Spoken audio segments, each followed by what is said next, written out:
Bismillahirrahmanirrahim. Assalamualaikum warahmatullahi wabarakatuh. Alhamdulillahi rabbil alamin.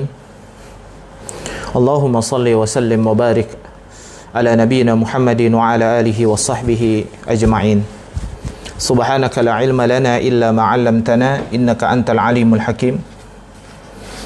Ya ayyuhalladzina amanu taqullaha haqqa tuqatih wa la tamutunna illa wa antum muslimun. يا أيها الناس اتقوا ربكم الذي خلقكم من نفس واحدة وخلق منها زوجها وبث منهما رجالا كثيرا ونساء واتقوا الله الذي تساءلون به والأرحام إن الله كان عليكم رقيبا يا أيها الذين آمنوا اتقوا الله وقولوا قولا سديدا يصلح لكم أعمالكم ويغفر لكم ذنوبكم ومن يطع الله ورسوله فقد فاز فوزا عظيما أما بعد فإن أحسن الكلام كلام الله وخير الهدى هدى محمد صلى الله عليه وعلى آله وسلم وشر الأمور محدثاتها فإن كل محدثة بدعة وكل بدعة ضلالة وكل ضلالة في النار. Ikhwatal kiram, saudaraku sekalian, kaum muslimin dan muslimat, para shaimin dan shaimat, azanallahu wa iyyakum jami'an.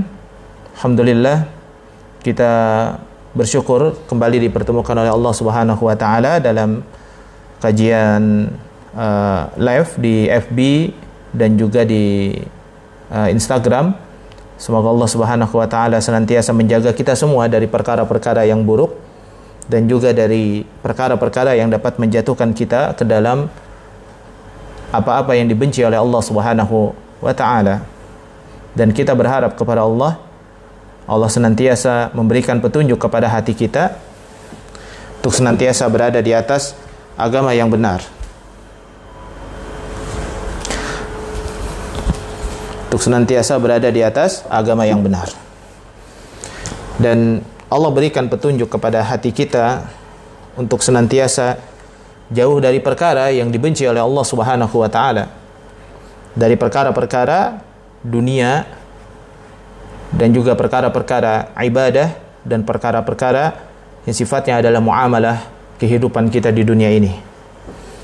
Dan pada kali ini kita akan mengkaji, yaitu ada satu bab, yaitu adalah tentang rizki.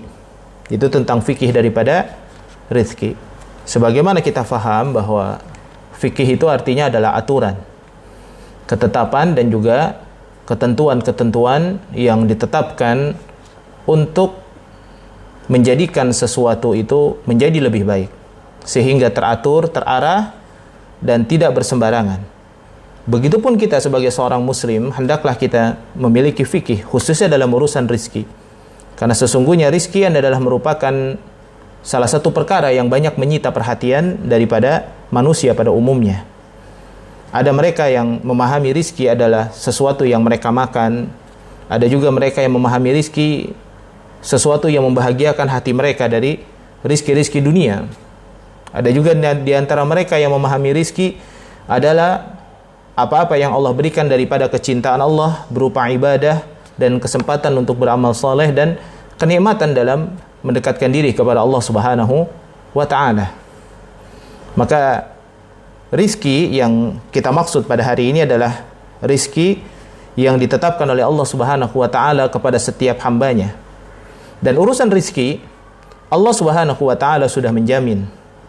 Allah sudah menjamin di dalam Al-Quran, wa ma min dabatin fil ardi illa 'alallahi rizquha. Tidak ada binatang yang melata di muka bumi ini kecuali Allah Subhanahu wa taala yang memberikan rizki kepada mereka. Begitu juga manusia. Allah Subhanahu wa taala mengatakan di dalam surah Al-Isra, nahnu narzuqukum wa iyyakum.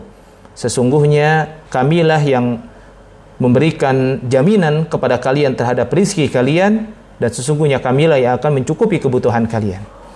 Tetapi sebagai seorang manusia dalam urusan rizki yang sifatnya adalah fasilitas kita untuk beribadah kepada Allah Subhanahu wa taala, yang sifatnya adalah keduniaan, dan fasilitas kita dalam beribadah kepada Allah, maka kita harus mencarinya.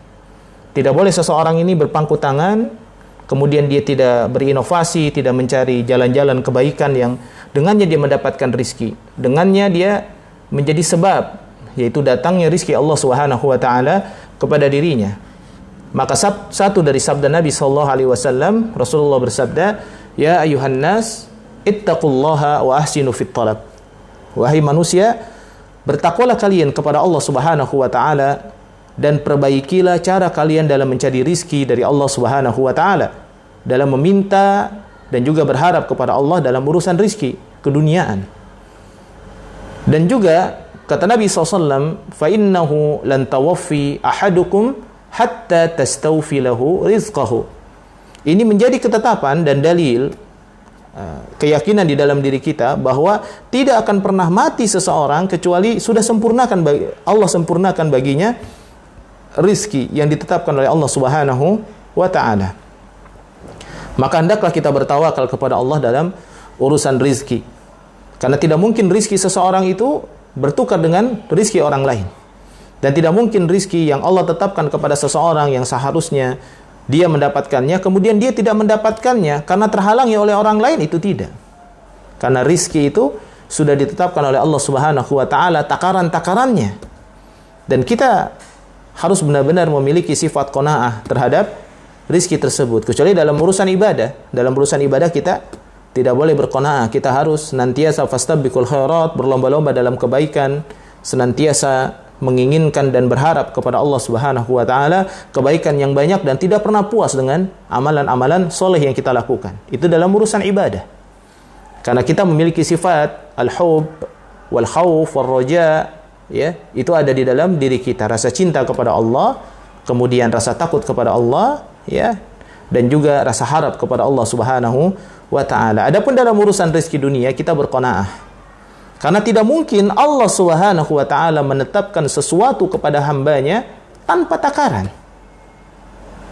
Tanpa hamba itu betul-betul tahu bahwa dirinya itu mampu atau tidak. Ya. Taib. Saudaraku sekalian yang dirahmati oleh Allah Subhanahu wa taala. Dan dalam urusan rizki kita meyakini di dalam kaidah di dalam Al-Qur'an dalam urusan rizki Allah Subhanahu wa taala berfirman, "Innallaha huwar razzaq dzul quwwatil matin." Sesungguhnya Allah dialah yang Maha memberikan rizki, yang memiliki kekuatan yang sangat kokoh dalam memberikan rizki. Jadi tidak mungkin Allah Subhanahu wa taala terhalangi dalam memberikan rizki dan kebaikan kepada seseorang hanya gara-gara makhluknya. Ini tidak mungkin. Ya, misalkan ada seseorang yang berpendapat, ini gara-gara COVID-19, gara-gara virus corona akhirnya saya sudah tidak kerja lagi. Ini gara-gara Cina, ya. Ini gara-gara orang yang menyebarkan, ini gara-gara negara-negara yang banyak perbuatan maksiatnya di sana. Kemudian akhirnya rizki saya yang seharusnya saya bisa kerja, mendapatkan kesempatan untuk berjual beli, bisa membeli rumah, bisa membeli mobil, bisa membeli motor, bulan Ramadan bisa mendulang rizki yang banyak, tapi rupanya tidak. Ini gara-gara virus corona. Akhirnya dia menyalahkan makhluk Allah Subhanahu wa taala yang hanya utusan Allah Subhanahu wa taala untuk menyempurnakan takdirnya. Untuk menyempurnakan takdirnya. Karena sesungguhnya Allah Subhanahu wa taala tidak akan pernah membebani satu kaum ya, kecuali sesuai dengan kemampuannya. Maka dalam urusan rizki Allah akan senantiasa memberikan rizki kepada hambanya dan memiliki kekuatan dalam pemberian rizki. Jadi Allah Subhanahu wa taala tidak membutuhkan pendapat hambanya. Misalkan hambanya ada yang berdoa kepada Allah, "Ya Allah, saya tidak suka dengan dia, saya lihat rizkinya dipakai kepada perkara-perkara yang buruk, ya, maka ya Allah, kalau begitu saran saya hilangkan rizki dari dirinya. Hancurkan dia dengan rizki-rizki yang diberikan olehmu. Kecuali apabila memang orang tersebut adalah orang-orang kafir. Orang tersebut adalah orang-orang yang sombong, orang-orang yang merugikan manusia di muka bumi. Kemudian kita berdoa kepada Allah Subhanahu wa taala, "Ya Rabb, hancurkan dia. Ya Rabb, tenggelamkan dia dengan hartanya." Ya. Dan ini pun itu adalah kepada orang-orang yang kafir yang kesombongannya itu memang sangat luar biasa. Ya. Tapi bagaimanapun seorang muslim harus memiliki kelembutan hati. Daripada kita mendoakan agar dia tenggelam dengan hartanya, ya Allah berikan hidayah kepada dirinya. Karena pemberian hidayah oleh Allah kepada hambanya, dari Allah kepada hambanya itu jauh lebih baik. Kita mendoakan keburukan kepada saudara kita, lalu saudara kita adalah orang-orang yang ditetapkan oleh Allah untuk mendapatkan kebaikan, maka keburukan itu akan datang dan kembali kepada kita. Wa iyadzubillah. Ya, maka lebih baik kita doakan saudara kita agar dia berada di atas kebaikan, berada di atas hidayah, berada di atas agama Islam. Ya. Dan apabila ada saudara kita yang masih dia berada di kemaksiatan dan juga dosa-dosa besar, maka kita doakan agar dia mendapatkan kebaikan dari Allah berupa hidayah Allah Subhanahu wa taala, sehingga dia tinggalkan perbuatan maksiat-maksiat yang besar yang dapat menjerumuskan dirinya bahkan juga orang lain kepada dosa-dosa yang besar. Taib. Jadi Allah Subhanahu wa taala yang memberikan rizki dan memiliki kekuatan dalam memberikan rizki. Dan juga Allah Subhanahu wa taala berfirman dalam surat Hud, "Wa ma min dabatin fil ardi illa 'alallahi rizquha." Dan tidak ada binatang yang melata pun di muka bumi kecuali Allah Subhanahu wa taala yang memberikan kepada mereka rizkinya, ketetapan rizkinya. Ada seorang ulama yang berkata, ada seekor burung yang setiap hari dia selalu berada di satu pohon. Setelah dia selesai di pohon tersebut, kemudian dia pergi lagi, dia mencari makan, kemudian dia balik lagi ke pohon tersebut, dan terus dia mencari makan, dan kembali lagi ke pohon tersebut. Akhirnya ulama tersebut, dia mencari tahu apa yang dilakukan oleh burung tersebut. Rupanya burung ini, ketika dilihat di atas pohon itu, ada seekor ular yang buta. Dan ular itu tidak melihat makanan yang ada di depannya, dan siapa yang akan dimakan oleh dia, apa yang akan dimakan oleh dia. Maka ular ini hanya memangapkan mulutnya, dan kemudian burung ini dengan izin Allah Subhanahu wa taala maka memberikan makanan kepada ular tersebut. Begitu juga diceritakan oleh para ulama, ya, satu ketika dia melihat ada di tengah sungai, yaitu di atas dedaunan itu ada seekor bangau yang buta. Seekor bangau yang buta. Dia tidak bisa mengambil ikan. Dan kita lihat bahwa bangau itu makanannya adalah ikan. Kemudian dia tidak mampu untuk mengambil ikan. Maka kemudian ikan tersebut itu bisa masuk dalam mulutnya dengan perantaran ada seekor elang. Yang elang tersebut mengambil daripada ikan, dari atas dia terbang dan turun ke bawah, dan dia mengambil ikan tersebut. Ketika ikan itu terambil, rupanya ikan itu terlepas daripada tangan elang tersebut, kaki elang, dan kemudian jatuhlah ikan tersebut di dekat mulutnya, dan akhirnya dia bisa mendapatkan makanan. Jadi akhi, saudaraku yang dirahmati Allah, jangan pernah ragu dan jangan pernah khawatir dengan ketetapan rizki Allah Subhanahu wa taala. Kita diperintahkan oleh pemerintah untuk PSBB, untuk menjaga diri di rumah, tidak keluar kecuali dengan kepentingan yang betul-betul penting, ya, dan juga banyak yang sudah tidak bekerja. Ini bukan berarti rezeki kita dibatasi, tidak. Ya, jangan kita bersuudzon, ya, apalagi kepada Allah Subhanahu wa taala. Kalaupun terjadi lockdown itu bukan berarti rezeki kita ini lock. Ya, rezeki ini tidak kita dapatkan lagi. Rezeki pasti kita dapatkan dan ditetapkan oleh Allah Subhanahu wa taala.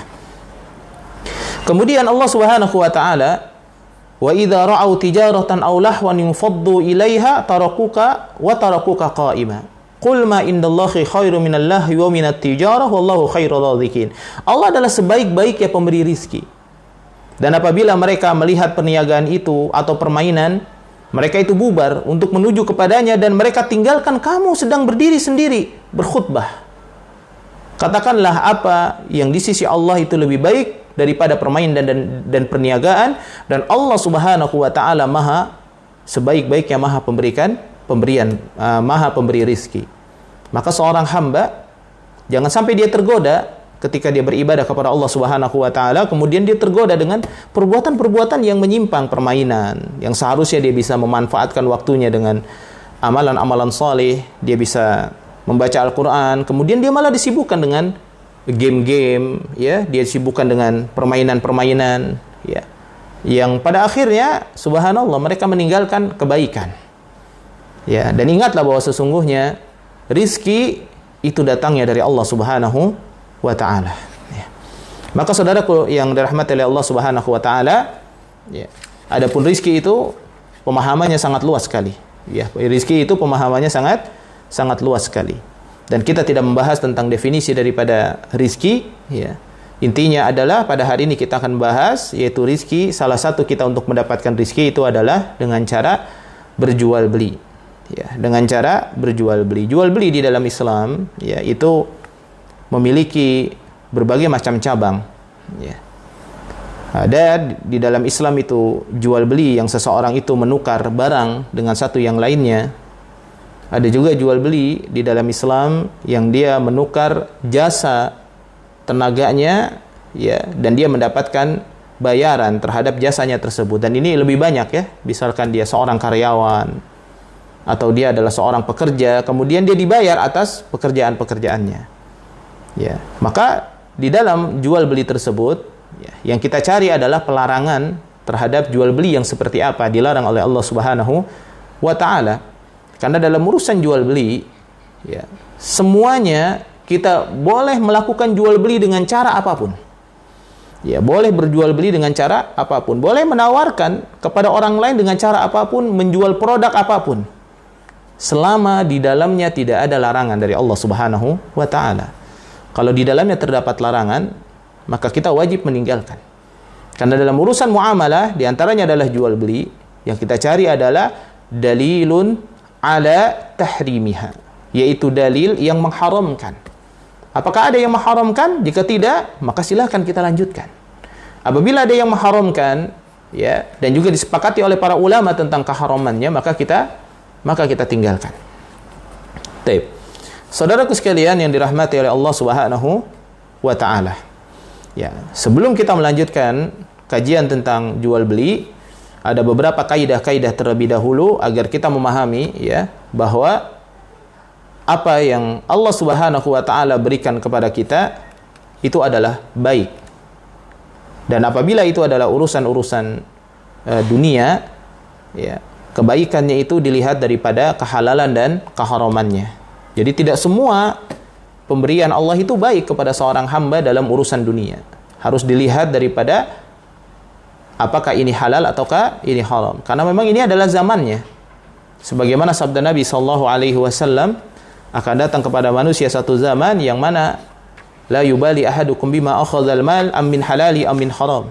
Mereka tidak mengetahui lagi, mereka tidak peduli lagi dari mana mereka mendapatkan makanan, apakah dari makanan yang halal atau dari makanan yang haram. Mereka tidak peduli lagi. Dan tidaklah sesuatu yang masuk ke dalam mulut Bani Adam, dan tidaklah daging yang tumbuh dari makanan-makanan yang haram, kecuali neraka jahanam itu adalah tempat kembalinya. Maka makanan yang haram ini jangan dianggap enteng. Ya, penghasilan yang haram jangan dianggap enteng. Seorang akan merugi nanti di yaumil kiamah dengan membawa pahala yang besar, dengan membawa pahala salatnya, pahala puasanya, pahala zakatnya, tapi kemudian mereka mencaci maki orang lain, kemudian mereka bertransaksi dengan cara yang haram, mendapatkan penghasilan yang haram, makanannya haram, minumannya haram, dalam doa saja tidak dikabulkan oleh Allah Subhanahu wa ta'ala, apalagi dalam urusan-urusan kebaikan. Karena sesungguhnya Allah Subhanahu wa ta'ala itu tayyibun la yuqbalu illa tayyiba. Allah itu adalah baik dan tidak mungkin menerima kecuali yang baik-baik. Ya, maka ada seorang yang berdoa dalam hadis riwayat Imam Muslim, dia mengangkat tangannya ketika dia sedang berada dalam kesulitan, perjalanan yang sangat jauh, dan sebab-sebab terkabulnya doa sudah terkumpul pada dirinya. Tapi apa yang dia lakukan? Pakaiannya haram, minumannya haram, makanannya haram, wa qudiya bil haram. Dia juga bertransaksi dengan cara yang haram, fa aina ma yustajabu lahu. Bagaimana mungkin akan dikabulkan oleh Allah Subhanahu wa ta'ala? Maka keharaman dalam perkara-perkara rizki ini akan menjerumuskan seseorang kepada perkara-perkara yang buruk. Taib. Saudaraku sekalian, ikhwatal kiram, azanallahu wa iyyakum jami'an. Kenapa kita harus mencari rizki? Ya, karena merupakan perintah dari Allah Subhanahu wa ta'ala, kewajiban atas setiap Bani Adam untuk mencukupi kebutuhannya sendiri. Untuk mencukupi kebutuhannya sendiri. Dan syariat Islam itu selalu mengajarkan kemuliaan dan menganjurkan kepada seluruh umatnya ya, agar senantiasa menjaga dirinya dari perkara-perkara yang dapat hilang dari dirinya kemuliaan. Yang dapat hilang dari dirinya segala kemuliaan. Dan Islam ini bukan hanya sekedar mengajarkan dan menganjurkan kepada kita sebuah kemuliaan, ya, tapi Islam juga melarang umatnya dari segala bentuk kehinaan dan juga segala yang dapat mendatangkan kehinaan. Maka hendaklah kita ini mencukupi kebutuhan kita sendiri dan kita tidak melakukan perkara-perkara yang misalkan akhirnya menjatuhkan diri kita kepada hal-hal yang menghinakan, seperti meminta-minta, kemudian mendesak orang lain, ya, agar memberikan hartanya kepada kita, kemudian kita berpangku tangan kepada orang lain. Nah, ini tidak dibenarkan dalam Islam, ya. Allah Subhanahu wa taala berfirman di dalam surah Al-Isra ayat yang ke-70, "Walaqad karamna bani Adama wa hamalnahum fil barri wal bahri wa razaqnahum minat thayyibat wa faddalnahum ala katsirin mimman khalaqna tafdila." Dan sesungguhnya telah kami muliakan anak-anak Adam, lalu kami angkut mereka, kami bawa mereka di daratan dan juga di lautan. Jadi daratan dan lautan adalah sebagai sarana seseorang untuk mendapatkan rizki yang luas. Allah buka semuanya, di lautan pun rizkinya juga luas, di daratan pun rizkinya sangat luas, bahkan sekarang di udara rizkinya juga sangat luas sekali. Bahkan berbondong-bondong orang ingin bekerja di udara seperti pilot, ya, atau mungkin ada juga yang menjadi pramugara dan lain sebagainya. Dia ingin mendapatkan rizki yang lebih banyak lagi, ya, karena dalam pandangan mereka ini lebih terjamin dan lebih mudah bagi mereka untuk mendapatkan rizki, ya. Padahal jalan-jalan rizki seseorang itu sudah ditentukan. Kalau semuanya jadi pilot, siapa penumpangnya? Begitu juga ada yang orang ingin menjadi seorang ulama. Kalau semua jadi ulama, lalu siapa umatnya? Ada juga yang hanya ingin menjadi umat saja. Kalau semua jadi umat, lalu siapa yang mengajarkan? Semua ingin menjadi pengusaha. Kalau semuanya jadi pengusaha, lalu siapa pembelinya? Ya. Nah, ini subhanallah. Jadi Allah sudah menetapkan segala sesuatunya. Maka kita wajib untuk memenuhi kebutuhan kita sendiri. Jangan sampai kita berpangku tangan kepada orang lain. Kalau bukan karena dia, saya tidak mampu begini. Kalau dia tidak ada, saya tidak mungkin jadi begini. Ini adalah perkataan-perkataan kalimatul kufr. Ya, kalimat yang di dalam itu terdapat kesyirikan kepada Allah Subhanahu wa taala dan bisa jatuh ke dalam syirkul akbar. Adapun syirkul asghar dalam ucapan ini, dia mengucapkan sesungguhnya hal tersebut ini karena adanya kamu dan Allah Subhanahu wa taala. Aku selamat daripada keadaan ini karena kamu dan Allah. Ini adalah perbuatan syirik kepada Allah Subhanahu wa taala, ya. Dan dia misalkan mengucapkan semuanya ini karena Allah Subhanahu wa taala dan kamu, ini juga perbuatan syirik kepada Allah. Kecuali dia mengucapkan sesungguhnya saya bisa selamat ini karena Allah Subhanahu wa taala, ya, dan kemudian karena kamu. Ya, jadi tidak menyamakan antara makhluk dengan Allah Subhanahu wa taala. Insyaallah dalam pembahasan masalah akidah pada waktu subuh. Insyaallah kita setiap subuh akan membahas tentang al-irsyad ila sahihil i'tiqad, yaitu petunjuk untuk agar kita benar dalam berakidah. Jadi kewajiban seorang muslim adalah dia memenuhi kebutuhannya sendiri. Allah buka lautan, Allah buka daratan. Dan Allah Subhanahu wa taala berikan keutamaan kepada manusia dibandingkan dengan yang lainnya. Allah berikan kepada mereka rizki yang baik-baik dan kami lebihkan mereka dengan kelebihan yang sempurna atas kebanyakan makhluk yang diciptakan oleh Allah Subhanahu wa taala. Nah, inilah manusia. Ya, dengan segala kekurangannya dan keterbatasannya yang ada. Namun demikian Allah Subhanahu wa taala menjadikan kita ini sebagai umat yang lebih mulia, bahkan lebih mulia dibandingkan dengan makhluk-makhluk yang lainnya.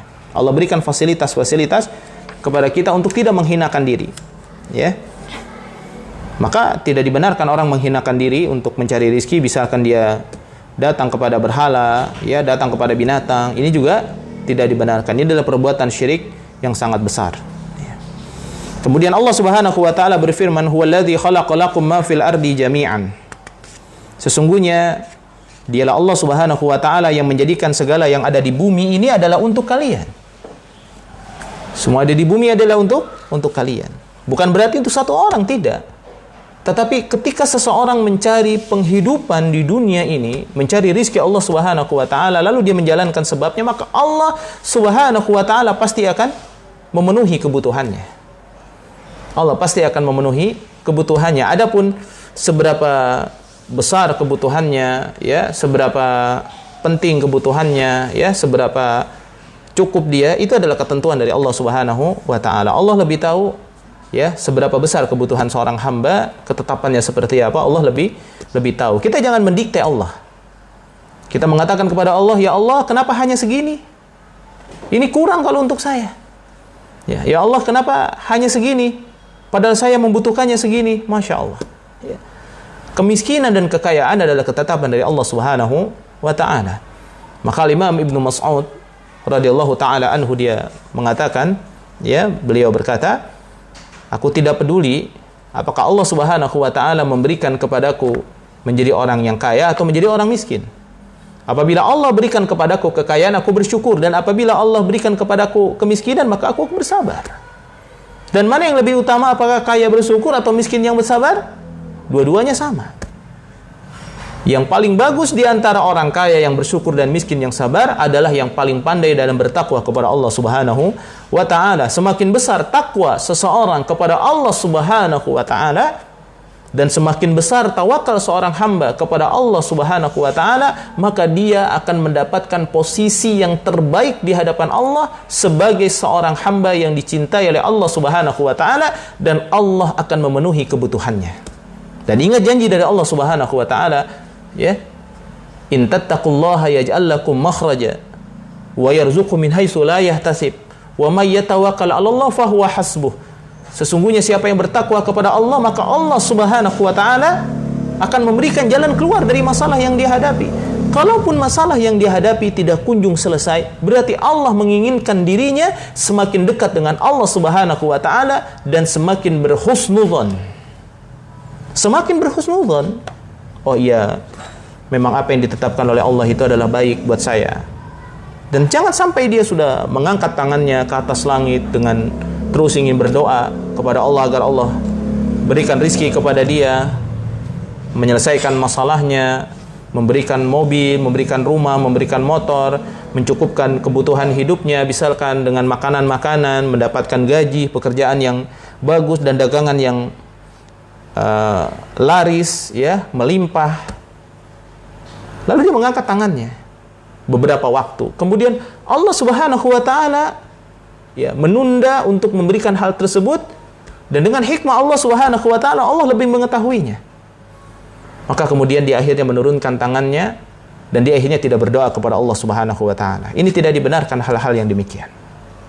Apabila kita berdoa kepada Allah, kita yakin bahwa Allah akan mengabulkan semua permintaan kita. Maka jalankan sebab-sebab tersebut. Ada sebuah kisah dari, ya, seorang seorang mukmin, ya, di Saudi Arabia, ya. Jadi ada seorang guru yang dia itu mengajar bersama dengan mengajar anak-anaknya yang kira-kira umur kelas 5 SD sampai dengan SMP, ya. Maka kemudian ada satu anak kecil, dia membiasakan diri, ya, apabila mendengar azan, ya, ketika sedang ada kelas mendengar azan, kemudian diam dulu mendengarkan azan, kemudian mereka diperintahkan untuk berdoa antara azan dan iqamah. Ini adalah doa yang sangat dianjurkan oleh Nabi sallallahu alaihi wasallam dan dikabulkan oleh Allah Subhanahu wa taala. Ya, ad-du'a bainal adzani wal iqamah la yurad. Sesungguhnya doa antara azan dan iqamah itu tidak dikabulkan. Pasti dikabulkan dan tidak akan tertolak. Pasti akan dikabulkan oleh Allah. Kemudian dia berdoa. Dan ada satu anak yang apabila berdoa itu sangat lama sekali. Dia berdoa lama sekali, dia berdoa. Maka kemudian guru ini penasaran dengan anak ini. Wahai anak, ya, nak, kamu itu berdoa, ibu lihat kayaknya doa kamu tuh panjang sekali. Yang lain sudah berhenti, tapi kamu masih terus berdoa. Maka kemudian, ya, guru tersebut bertanya, apa sebenarnya yang kamu minta dari Allah Subhanahu wa ta'ala? Maka anak tersebut menceritakan, ya, yaitu, bu guru, ya, saya itu sedang mendoakan teman saya, ya, agar teman saya itu mendapatkan adik perempuan, ya. Dan saya juga, ya, berdoa kepada Allah Subhanahu wa ta'ala agar teman saya itu, jadi temannya itu dia adalah anak laki-laki, Dia berdoa agar temannya itu punya adik perempuan, dan dia berdoa lagi kepada Allah agar temannya itu tidak sedih sendirian karena dia hanya anak laki satu dan perempuan satu. Maka dia berdoa agar temannya itu memiliki adik laki-laki lagi. Sedangkan ibu saya, ya saya adalah anak satu-satunya. Ketika saya berdoa meminta adik perempuan untuk teman saya, ibu saya mengatakan, kamu jangan meminta adik laki-laki lagi. Jadi dia berdoa untuk meminta adik laki-laki, ya, untuk temannya. Kamu jangan minta adik laki-laki lagi, karena kamu laki-laki. Mintalah kamu adik perempuan. Ya, tapi saya mendoakan teman saya ini agar dia memiliki adik laki-laki dan kemudian biar dia senang memiliki adik perempuan.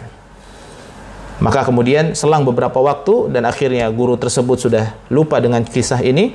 Ya, rupanya tiba-tiba pada selang berwaktu 2 tahun, datanglah anak ini memberikan kabar gembira kepada ibu, ya, kepada ibu gurunya. Wahai ibu guru, ya, tadi ibu saya lahir, ya, yaitu dengan kembar 3. Ibu saya lahir dengan kembar 3. Yang pertama adalah anak laki-laki, dan yang kedua adalah anak perempuan, dan yang ketiga adalah anak laki-laki. Ya, ini subhanallah. Ini adalah keberkahan dari Allah Subhanahu wa Ta'ala. Allah akhirnya memberikan kepada ibu tersebut yaitu anak yang banyak, dan juga anak yang rupanya anak tersebut berdoa kepada Allah Subhanahu wa Ta'ala untuk temannya, dan temannya pun mendapatkan apa yang dia inginkan dari Allah Subhanahu wa Ta'ala kepada temannya, dan dia pun mendapatkan apa yang dia doakan buat temannya, dan dirinya pun mendapatkan adik-adik yang sangat lucu-lucu sekali. Ini subhanallah, ini satu kisah yang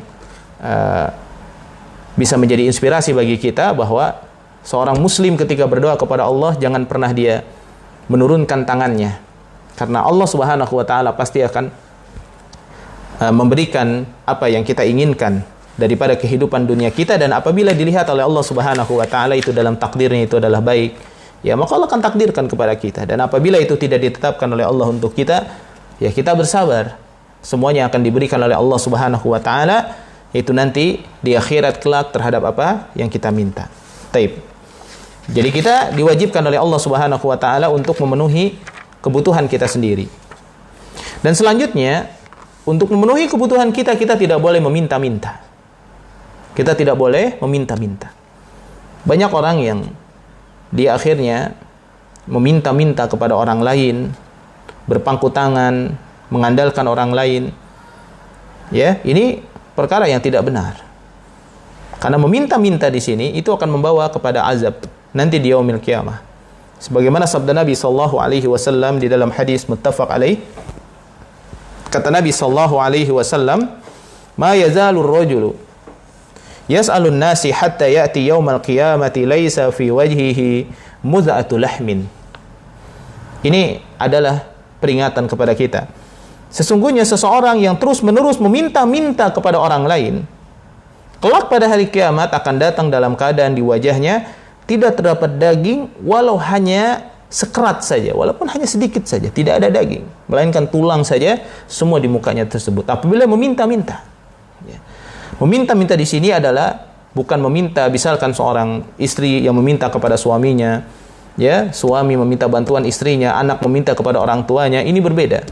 Ya, ini berbeda karena ini masih dalam lingkup keluarga, saling tolong-menolong dalam Islam itu tidak jadi masalah. Tapi minta-minta di sini adalah minta-minta yang di luar daripada kebutuhannya. Kalau istri meminta kepada suami, ya memang seorang istri, ya misalkan ada seorang istri yang tidak bekerja dan mungkin kalaupun dia bekerja tidak mencukupi, dan kewajiban seorang suami adalah memenuhi kebutuhannya sesuai dengan ketetapan Allah, dan seorang istri itu berqanaah dengan apa yang Allah Subhanahu wa Ta'ala berikan kepada suaminya, kepada dirinya dari suaminya, maka seseorang itu tidak jadi masalah, ya. Seorang istri meminta kepada suaminya, ya, suami meminta tolong kepada istrinya. Ini dimaksud di dalam hadis ini, ya, itu adalah meminta-minta sehingga dia menjatuhkan dirinya kepada kehinaan. Meminta-minta sehingga dia menjatuhkan dirinya kepada kehinaan. Ya. Misalkan dia meminta menjadi seorang pengemis, ya, padahal dia sudah mencukupi kebutuhannya untuk memperkaya dirinya, kemudian dia meminta-minta. Ya. Maka dalam Islam meminta-minta ini hukumnya adalah haram. Walaupun hanya sedikit, misalkan kita ada saudara kita yang pulang kampung, kemudian kita tahu dia pulang kampung, jangan lupa tolong bawakan oleh-oleh. Ya, saya minta oleh-oleh. Walaupun itu bukan kebutuhan kita. Itu bukan kebutuhan kita. Ya, itu hanya keinginan kita untuk mendapatkan oleh-oleh dari teman kita. Kemudian kita minta, padahal kita mampu beli. Kalau mau kita nitip, tolong saya nitip misalkan dodol Garut, saya nitip misalkan wingko babat, saya nitip misalkan makanan-makanan dari Sumatera, misalkan rendang, ya, dan lain sebagainya. Itu saya nitip. Ya. Tapi tidak meminta. Ya. Atau mungkin dia sekedar memberikan isyarat. Ini adalah salah satu harta yang diharamkan dalam Islam, yaitu meminta-minta tanpa ada keperluan. Kalau betul-betul perlu tidak jadi masalah. Ya. Karena seorang muslim harus menjaga iffah atau harga dirinya sebagai seorang muslim, dan dia tidak bermudah-mudah untuk meminta-minta kepada orang lain. Ya. Kecuali kalau memang dia betul-betul membutuhkan. Ya, kalau membutuhkan maka tidak jadi masalah sesuai dengan kebutuhannya, dan apabila sudah tercukupi ya sudah. Ya. Dan meminta-minta di dalam hadis tersebut, ya, itu adalah berlaku bagi setiap muslim. Dan hanya ada 3 kelompok orang, kata Nabi SAW, ya, ada 3 kelompok orang yang mendapatkan keringanan darinya. Sahabat Qabisah dan juga Mukharrij al-Hilali, dia mengisahkan, tahammaltu hamalatan fa ataitu Rasulullah sallallahu alaihi wasallam as'aluhu fiha faqal. Ya, aku pernah menanggung hutang karena mendamaikan orang lain. Orang lain, maka aku menjumpai Nabi sallallahu alaihi wasallam, ya, bertanya kepadanya untuk meminta bantuan daripada Nabi sallallahu alaihi wasallam. Ya. Maka kemudian, ya, Rasulullah SAW beliau bersabda kepadaku, tunggulah hingga datang kepada kami harta sedekah. Jadi ada orang yang menanggung kebutuhan orang lain sampai dia berhutang, ya, karena ingin mendamaikan orang lain yang sedang berselisih, ya. Maka kemudian dia minta bantuan kepada Nabi SAW, dan kata Rasulullah, tunggu, ya, sampai datang kepada kami harta sedekah, maka kami akan memberikannya kepada engkau. Ini kemurahan hati Nabi SAW dan kemuliaan beliau SAW. Ketika ada orang yang meminta kepada dirinya, walaupun ada satu kisah, ya, satu hadis yang Rasulullah SAW diminta dalam kondisi dipaksa, ditarik sorbannya sampai berbekas di lehernya, lalu dia meminta kepada Nabi SAW, ya, maka Rasulullah SAW saat itu tidak memiliki apa-apa, tapi Rasulullah menyambutnya dengan kalimat-kalimat yang baik. Ya. Maka sahabat Qabisah melanjutkan kisahnya dengan berkata, selanjutnya beliau bersabda kepadaku, wahai Qabisah, sesungguhnya meminta-minta itu tidak halal kecuali dari 3 orang. Tidaklah meminta-minta dihalalkan kecuali dari 3 orang. Yang pertama, yaitu adalah orang yang menanggung hutang karena mendamaikan orang lain. Yang pertama adalah orang yang menanggung hutang karena mendamaikan orang lain, maka halal baginya untuk meminta-minta hingga dia dapat menyelesaikan tanggungannya tersebut, dan kemudian dia berhenti dari meminta-minta. Ini yang pertama. Ya, orang yang menanggung hutang karena mendamaikan orang lain. Yang kedua, ya, adalah orang yang ditimpa bencana, ya, seperti bencana alam, musibah, bencana alam, sehingga harta bendanya hancur. Sehingga harta bendanya hancur. Maka halal baginya untuk meminta-minta hingga dia mendapatkan sesuatu yang cukup untuk memenuhi kebutuhannya. Ini yang kedua. Ya, ini yang kedua. Dan yang ketiga, ya, meminta-minta itu dihalalkan, yaitu orang yang ditimpa kemiskinan atau pailit, bangkrut, miskin. Ya, jadi miskin itu adalah orang yang tidak mampu mencukupi kebutuhannya. Jadi standarnya bukan besarnya gaji, tapi misalkan dia memiliki kebutuhan 10 juta, dia memiliki kebutuhan 5 juta, tapi gajinya 2,5 juta, maka dia tergolong daripada miskin. Ya, gajinya 2,5 juta, maka dia tergolong daripada miskin. Karena mungkin dia memiliki keluarga, memiliki tanggungan yang besar sehingga kebutuhannya 5 juta. Akhirnya setiap bulannya dia harus berhutang. Maka apabila ada zakat, kita bisa berikan kepada orang tersebut. Ya, apabila ada zakat, kita bisa memberikan kepada orang tersebut. Karena dia termasuk daripada orang fakir miskin. Ya, karena dia tidak mampu untuk mencukupi kebutuhannya. Ya, tidak mampu mencukupi kebutuhannya. Ya. Tapi tidak boleh seorang miskin itu akhirnya dia meminta-minta, ya. Lalu dia berharap iba dari orang lain, tolong bantu saya minta. Ini tidak benar, ya. Tidak benar hal-hal yang demikian. Ya biarlah orang-orang yang Allah berikan kemampuan, dia menyadari, oh ya rupanya ya orang tersebut, ya ada orang miskin yang harus kita berikan. Jadi orang miskin, ya karena pailit dengan syarat ada 3. Ya, orang daripada pemuka masyarakatnya yang bersaksi bahwa sungguh fulan telah ditimpa kemiskinan dan pailit, maka halal baginya untuk meminta-minta hingga dia mendapatkan sesuatu yang cukup untuk memenuhi kebutuhannya. Jadi hajat seorang muslim dipenuhi juga atas persaksian daripada muslim yang lainnya, ya. Sedangkan perbuatan meminta-minta selain daripada 3 orang di atas, yaitu orang yang menanggung hutang karena mendamaikan orang lain, orang yang ditimpa bencana alam kemudian hartanya itu hancur, habis, dan kemudian orang yang ditimpa kemiskinan dan disaksikan oleh 3 orang daripada pemuka masyarakatnya, dan dia adalah benar-benar orang miskin dan disaksikan oleh masyarakatnya, ya, maka meminta-minta selain daripada 3 itu adalah haram. Dan hasil yang dimakannya pun adalah hasil yang haram. Jadi perhatikan, kalau kita meminta oleh-oleh dari teman kita, kita meminta sesuatu dari teman kita yang mungkin ada di luar negeri, yang mungkin ada di Arab Saudi sedang umrah, yang mungkin berada di satu tempat yang di sana kita mau mendapatkan oleh-olehnya, merasakan apa yang masakan-masakan di sana, ya, oleh-oleh di sana. Kemudian kita minta, kamu di mana sekarang? Oh, saya di sini. Wah, jangan lupa nih buat saya. Ya, jangan lupa sama saya. Ya, dan ini subhanallah, apabila kita meminta, ini adalah perkara yang diharamkan dalam Islam. Ada orang berangkat umrah, ya jangan lupa ya, sorban saya, jangan lupa baju saya, ya, jangan lupa peci saya, ya, subhanallah, ya. Atau mungkin dia memberikan isyarat deket-deket, ya. Kemudian dia memberikan isyarat, ya kalau di sana kira-kira ada gamis atau tidak, ya. Kalau dia Saudi itu kira-kira ada gamis atau tidak. Dia memberikan isyarat tertentu. Ini sama saja dengan meminta-minta. Taib. Kemudian, ya, setelah kita tidak boleh meminta-minta, kita wajib menjaga diri kita, ya, dari perkara-perkara yang haram yang dapat menjatuhkan kita kepada kehinaan. Maka seorang muslim wajib menjaga harga dirinya. Seorang muslim dia wajib untuk menjaga harga dirinya. Jangan sampai harga dirinya itu hancur, ya, hanya gara-gara dia suka meminta-minta. Ya, ingatlah bahwa sesungguhnya rezeki itu datang dari Allah Subhanahu wa taala. Ya. Insyaallah mudah-mudahan nanti kita akan lanjutkan kajian ini berseri, yaitu tentang masalah fikih jual beli dan juga tentang masalah fikih rizki. Mudah-mudahan Allah Subhanahu wa taala memberikan kebaikan kepada kita semua.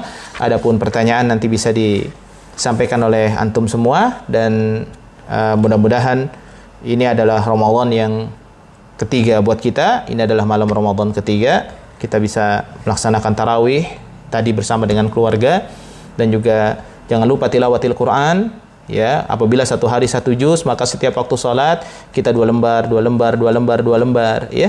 Itu setiap waktu salat, ya. Dan apabila kita mau 2 juz, 3 juz, itu sudah ada ketentuannya, ya.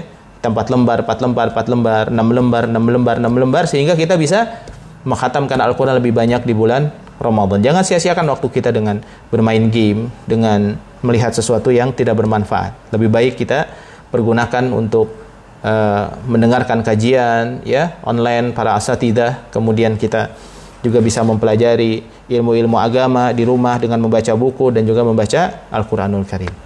Taib, semoga Allah Subhanahu wa taala menjauhkan kita dari perkara-perkara yang dapat menjatuhkan kita kepada kehinaan. Dan ingat bahwa ketetapan rizki sudah ditentukan oleh Allah Subhanahu wa taala. Jangan mengkhawatirinya, karena khawatir terhadap rizki berarti mengkhawatiri kekuatan Allah Subhanahu wa taala kepada hambanya, dan juga mengkhawatiri apa yang sudah ditetapkan oleh Allah Subhanahu wa taala daripada takdirnya kepada makhluknya. Maka bersabarlah apapun keadaan kita, dan bersyukurlah dengan apa yang Allah berikan kepada kita. Kita tidak ditimpa penyakit, tapi mungkin ada di antara kita yang kelaparan. Alhamdulillah, karena kita ditimpa penyakit. Ada ditimpa penyakit, alhamdulillah. Ada orang yang meninggal dunia karena ditimpa penyakitnya. Jadi kita banyak bersyukur kepada Allah. Melihat orang-orang yang ada di bawah kita, ya, jangan melihat orang-orang yang ada di atas kita dalam urusan keduniaan. Adapun dalam urusan ibadah, kita lihat orang yang ada di atas kita, dan jangan lihat orang yang ada di bawah kita. Ya, mudah-mudahan Allah memberikan kebaikan. Ya, Hadza wallahu taala a'lam bissawab. Hadanallahu wa iyyakum ajma'in. Subhanakallahumma wa bihamdika asyhadu an la ilaha illa anta astaghfiruka wa atubu ilaik. Wa lafu minkum. Assalamualaikum warahmatullahi wabarakatuh.